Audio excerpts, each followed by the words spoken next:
And for our next story, let me take you to Burkina Faso, a landlocked West African country.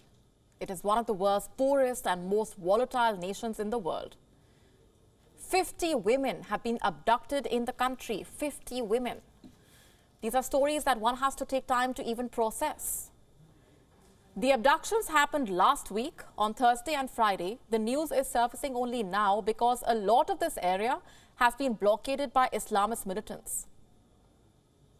You see, since 2015, Burkina Faso has been dealing with an insurgency. Jihadists affiliated with the Al-Qaeda and the Islamic State group have killed tens of thousands.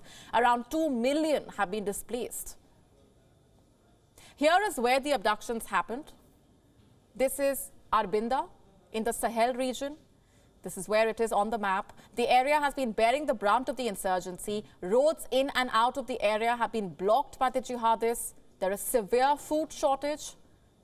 Around 40 women were abducted about a dozen kilometers southeast of Arbinda. This was on Thursday. And then around 20 others were abducted the next day on Friday to the north of this town. Several women managed to flee. They got back to their villages and raised an alarm. Let me now tell you about the circumstances in which these abductions took place. These women got together to go and gather leaves and wild fruits. Because thanks to the insurgency in the area, there is no food left. They left on Thursday with their carts, and on Thursday evening, the women never returned. 3 of the women escaped and returned to the village and shared what had happened. And the next day, 20 other women were kidnapped. They were not aware of the abductions that happened the previous day. And some women in this group as well managed to escape and got back to the village on foot. The army has conducted sweeps of the area, but to no avail. It is believed that the kidnappers took them to their bases. Arbinda in Burkina Faso has witnessed bloody attacks in the past. In August 2021, 80 people were killed following an attack on a convoy that was taking them to Arbinda. There were 65 civilians among them. In December 2019, 42 people were killed in an attack on Arbinda. 35 civilians were a part of this group. In many parts of Burkina Faso, crops can no longer be cultivated because of the conflict. The people of Arbinda rely heavily on outside food supplies. In fact, 2 months ago, in November 2022, a civil society spokesman had warned about the situation in Arbinda, saying that the population has used up its reserves and is on the verge of a humanitarian disaster. According to the United Nations, nearly 1 million people are living in blockaded areas in the north and east. And efforts to roll back the insurgency have failed. Angry army officers who were disgruntled because of the situation on the ground have carried out 2 coups this year. There is no news of these women so far. They were taken away on Thursday and some of them on Friday. The news itself took 5 days to come out and reach other parts of the world. When will the women be able to return home? What is their condition like? No one knows. Their fate continues to hang in the balance. And now I want to talk about a woman whose fate has been sealed.